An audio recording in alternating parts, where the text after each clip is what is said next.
राजधानी के सियासी रण क्षेत्र में मचा है घमासान। ईमानदारी के दावे पर लगे हैं बेईमानी के इल्जाम। चंदे के फंदे में फंसे हैं केजरीवाल। क्या चंदे के नाम पर केजरीवाल ने काले को सफेद बना दिया? क्या दिल्ली की तख्त के लिए आम आदमी को दिखाए जा रहे हैं झूठे सपने? अरविंद केजरीवाल अपने 49 दिन की सरकार को नजीर बनाकर पेश कर रहे हैं, लेकिन विरोधी 49 दिन में इस्तीफा देने को बना रहे हैं मुद्दा। केजरीवाल को चुनाव के चक्रव्यूह में फांसने के लिए बीजेपी ने खेला है मास्टर स्ट्रोक। कल तक केजरीवाल के साथ कंधे से कंधा मिलाकर आंदोलन करने वाली किरण बेदी ही केजरीवाल को ललकार रही है। एक एक कर केजरीवाल के कई पुराने साथी विरोधी के घर से अब केजरीवाल के खिलाफ हुंकार भर रहे हैं। आरोपों का दौर जारी है। आज विपक्ष के हर सवाल का केजरीवाल खुद देंगे जवाब। न्यूज नेशन के अखाड़े में। नमस्कार, मैं हूं अजय कुमार। आज न्यूज नेशन के अखाड़े में मौजूद हैं आम आदमी पार्टी के संयोजक अरविंद केजरीवाल। ऐसा लगता है कि दिल्ली का ये चुनाव शायद तमाम चुनावों पर भारी पड़ता दिखाई दे रहा है। आरोप प्रत्यारोप कहीं ज्यादा निकलते चले आ रहे हैं और ऐसे में शायद इस चुनावी अखाड़े में बहुत सारी बातें निकल कर आ सकती है। अरविंद जी, स्वागत है आपका। शुक्रिया। अरविंद जी, ऐसा क्या कर दिया आपने कि दिल्ली की ये चुनाव ऐसे बन गए हैं कि पूरे देश में सिर्फ एक चर्चा है, दिल्ली में किसकी सरकार बनेगी? आप लोगों ने तो ऐसा कर दिया, लगता है जैसे कि इस देश में और कुछ है ही नहीं। सर, बीजेपी लोकसभा चुनाव जीती, हरियाणा के चुनाव जीती, महाराष्ट्र के चुनाव जीती, झारखंड के चुनाव जीती। दिल्ली में आके इनकी सांस अटक गई। दिल्ली में अब साफ हो गया है कि दिल्ली की जनता मन बना चुकी है कि आम आदमी पार्टी को वोट देना है। आम आदमी पार्टी की भारी बहुमत से, इस बार पूर्ण बहुमत से सरकार बनानी है और उसका केवल एक ही कारण है, 49 दिन में हमने जो करके दिखाया जी। आज सारी दिल्ली की जनता कहती है वो 49 दिन को 5 साल में तब्दील करना है। अरविंद जी, आपने अगर आज देखा जाए तो आम आदमी पार्टी की आज सबसे बड़ी खासियत आपकी ईमानदार छवि है, जिसे लेकर आप आम आदमी के बीच में उतरे हुए हैं। लेकिन आज उसी छवि पर भारतीय जनता पार्टी सहित एक स्वयंसेवी संस्था ने सवाल खड़े कर दिए हैं। अब जरा आप जनता को ये बताइए कि क्या वो 2 करोड़ रुपए आपके खाते में आए हैं? क्या 5 अप्रैल 2014 को 50-50 लाख के 4 चेक आपके अकाउंट में जमा किए गए? सर, पहले तो मैं ये कहना चाहता हूं, हमने हफ्ता भर पहले ही बता दिया था कि चुनाव के 4 दिन पहले ये लोग, पिछले 1 महीने से ये लोग कीचड़ फेंक रहे हैं हमारे ऊपर। खूब कीचड़ फेंक रहे हैं इस उम्मीद में कि कुछ चिपक जाए, शायद कुछ नहीं चिपका। हमने 1 हफ्ता पहले बोल दिया था कि चुनाव के 4 दिन पहले कुछ फर्जी कागज लेके आएंगे, कुछ बोलेंगे। वही हुआ। कल इन्होंने कुछ किया, आज भी इन्होंने एक प्रेस कॉन्फ्रेंस की। कल एक स्टिंग भी कुछ लेके आ रहे हैं, फर्जी स्टिंग। 2 शब्द इधर के लेंगे, 2 शब्द चिपका देंगे शब्दों को और एक इंप्रेशन। हमें बदनाम करने की कोशिश की जा रही है सर। आज मेरे सबसे घोर विरोधी भी जी ये नहीं कहते कि हम बेईमान हैं, लेकिन जब ये किरण बेदी जी दिल्ली के चुनाव की उनकी हेड है जी। किरण बेदी जी ने जब ये एडवर्टाइजमेंट निकाले, उनके डायरेक्शन में एडवर्टाइजमेंट, उन्होंने कहा, मेरे बच्चों के खिलाफ उन्होंने ये एड निकाला जी। उन्होंने कहा कि मैं जिस गोत्र से आता हूं वो सारा उपद्रवी है। और आज जब उन्होंने मेरी ईमानदारी को क्वेश्चन किया जी कि हवाला से मैं पैसे लेता हूं, मुझे बहुत तकलीफ हुई। मैं 3 साल उनके साथ मैंने काम किया। वो जानती हैं मेरे बारे में कि मेरा तन मन धन परिवार बच्चे सब कुछ मैंने दांव पे लगाया हुआ देश के लिए। मैंने एक बार 10 दिन अनशन किया था उनके साथ जी। एक बार 15 दिन अनशन किया। डायबिटीज का मरीज हूं, सारे डॉक्टर्स कह रहे थे 48 घंटे से ज्यादा जिंदा नहीं रहेगा। कोई ना कोई ऊपर वाले का चमत्कार है जो आज जिंदा खड़ा हूं। उनको पता है मैं ईमानदार हूं। आज किरण बेदी जी यहां आके मेरी आंखों में आंखें डाल के कह दे कि मैं बेईमान हूं, इस किस्म की राजनीति तो ठीक नहीं है sir. This is hitting below the belt. हम मुद्दों पे चर्चा करें। लेकिन वो तो आपकी सहयोगी रही हैं। वही मुझे ज्यादा तकलीफ है। बेदी कहते रहे, आज भी मैं बहन बोल रही हूं। किरण बेदी आपके ऊपर कोई भी आरोप लगाने में कोई परहेज नहीं करती। वही शाजिया इल्मी प्रेस कॉन्फ्रेंस में आपके सामने खड़ी हैं आज और कह रही हैं कि आपके अकाउंट में 2 करोड़ रुपए जमा किए गए। बिल्कुल आए सर, 2 करोड़ रुपए आए जी। हमने सारी चेकिंग कर ली।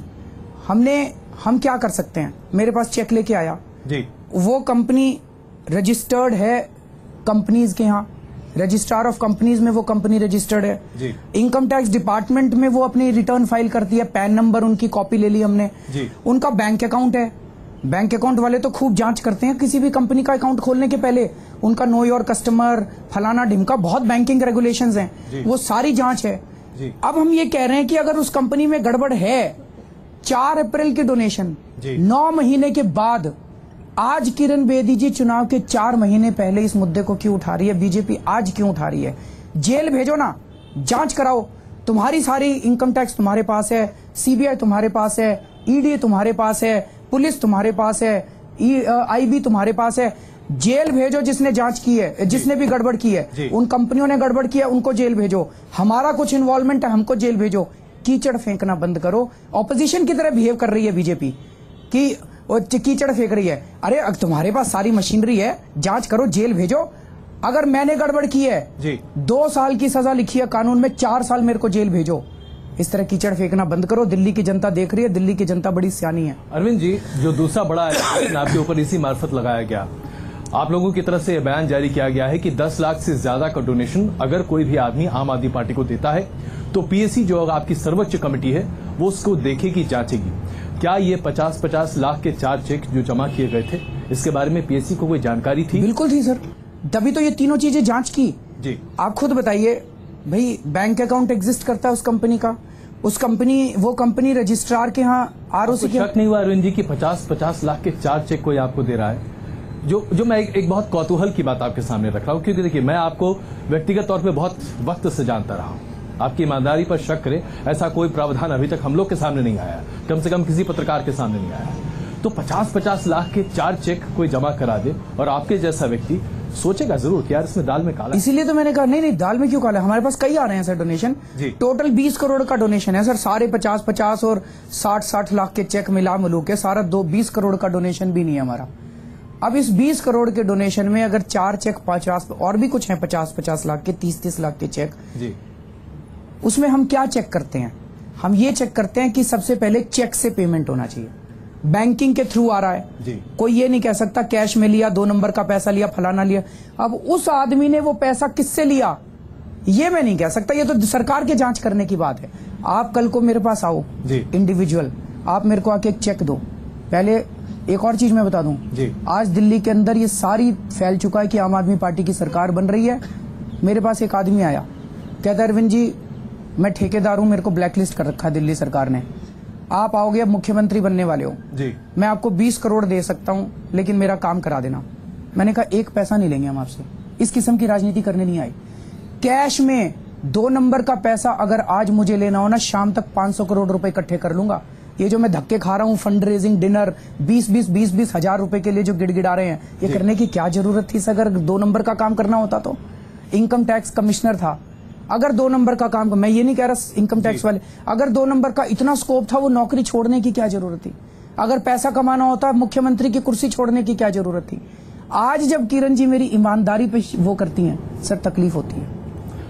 किरण जी ही नहीं, केंद्र के 2 मंत्री भारतीय जनता पार्टी के कल प्रेस कॉन्फ्रेंस में थे, ऊर्जा मंत्री और उसके साथ साथ निर्मला सीतारमण भी वहां पर मौजूद थी। उन सबों ने यह सवाल उठाया।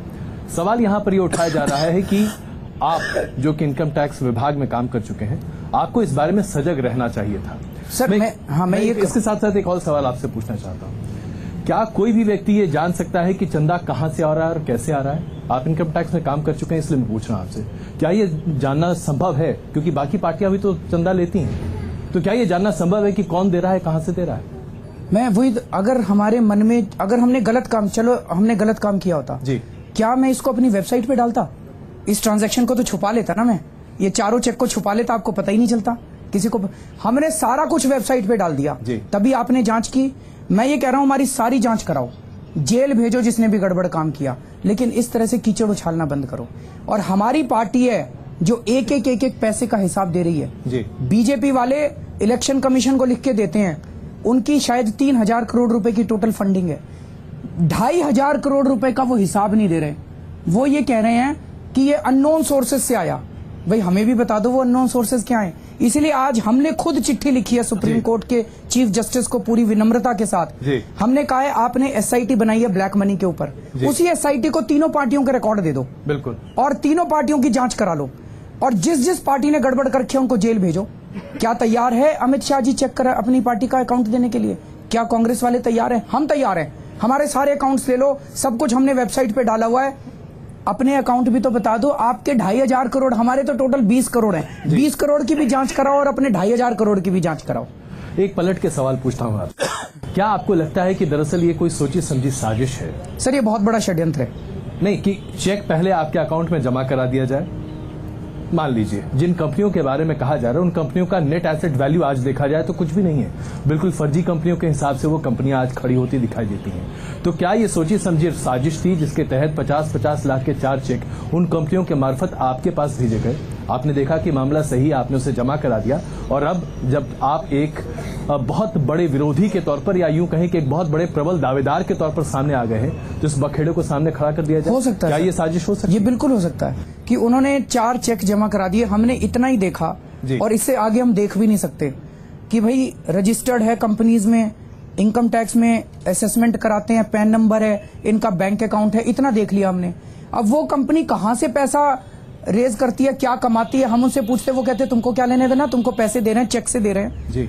ये हो सकता है कि इन लोगों ने खुद ही कराया हो, और इनको ये लगाओ कि जिस दिन ये लोग हमारे लिए तकलीफ पैदा करेंगे हम ये मुद्दा उठा देंगे। 9 महीने से ये फाइल अमित शाह जी लेके बैठे हुए थे। उनको ये लग रहा होगा कि जिस दिन ये लोग बड़े बन गए, हमारे विरोधी बन गए, ये फाइल निकाल देंगे, और आज फाइल निकाल दी। आज भी मैं चैलेंज कर रहा हूं बीजेपी वालों को, अगर केजरीवाल ने कसूर किया है, अगर कानून में 2 साल की सजा है तो मेरे को 10 साल की सजा दे दो। यहां पे अपना सब कुछ दांव पे लगा के आया हूं सर, मैं अपने लिए नहीं आया, देश के लिए आया हूं। अरविंद जी, आपने कहा कि किरण बेदी जी आपके ऊपर और आपकी ईमानदारी के ऊपर जो आज आक्षेप उठा रही हैं उससे आपको बहुत तकलीफ है। मैं आज सीधे तौर पे आपसे पूछता हूं, अरविंद जी, क्या किरण बेदी को आज जिस तरीके से आप देख रहे हैं, इसे देखकर आपको तकलीफ हो रही है कि मैंने आखिरकार किरण बेदी जैसे व्यक्ति के साथ काम क्यों किया? नहीं, मैं आज भी उनकी बहुत इज्जत करता हूं, उनको आज भी बहुत प्यार करता हूं। बहुत अच्छी महिला है। मुझे लगता है गलत संगत में है, और संगत का असर बीजेपी में, गलत संगत में है और संगत का असर पड़ता है। जब तक हमारे साथ थी वो वैल्यूज की बात करती थी, आज वो गलत संगत में है। बहुत अच्छी महिलाएं, और कई बार मुझे दया आती है उनके ऊपर, जिस तरह से आज बीजेपी उनको ट्रीट कर रही है जी। पिछले 5 दिन से उनको मीडिया से बात करने के लिए रोक लगा दी है। मैंने अभी देखा था, एक स्टेज से उतरी और एक मीडिया वाले ने माइक लगाया, उनसे कुछ क्वेश्चन पूछा और वो कह रही थी, उनका मुंह बंद कर दिया बीजेपी वालों ने। मैंने जब उन्होंने बीजेपी अभी ज्वाइन की महीना भर पहले जी। एक तरह से मुझे खुशी भी हुई कि अब स्ट्रांग महिलाएं अंदर चली गई है, बीजेपी को साफ कर देंगी। बीजेपी ने उनको चुप करा दिया। अब वो मुख्यमंत्री तो नहीं बन रही, लेकिन अगर बन जाती मुख्यमंत्री जी, तो बीजेपी मनमोहन सिंह जी की तरह उनको आगे करके सारे गलत चीजों पे साइन कराती।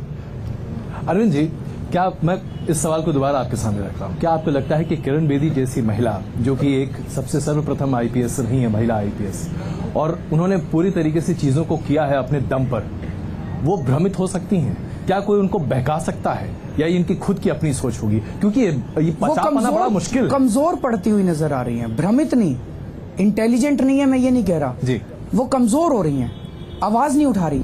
बीजेपी के अंदर एक तो बीजेपी का चंदा कहां से आता है, वो भी आवाज, जैसे मैंने कहा 2,500 करोड़ रुपए कहां से आया जी। दिल्ली के चुनाव का चंदा बीजेपी का कहां से आ रहा है, नहीं बता रहे वो लोग।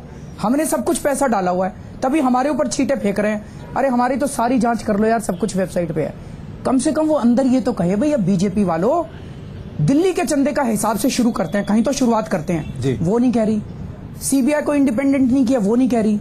वो ये भी नहीं कह रही भाई ऐसे लोगों को टिकट मत दो जिन्होंने महिलाओं के ऊपर बलात्कार के आरोप है, वो भी नहीं कह रही।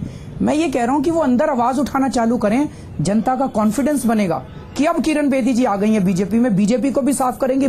जब वो अंदर ही साफ नहीं कर पा रही तो कहीं ना कहीं ऐसे लगता है वो अंदर कमजोर पड़ती जा रही है। उनकी आवाज बंद कर दी है इन्होंने। आपको लगता है कि किरण बेदी जी वाकई में इस्तेमाल की जा रही हैं? बिल्कुल इस्तेमाल की जा रही है, जैसे सुषमा स्वराज जी का हाल किया था इन्होंने।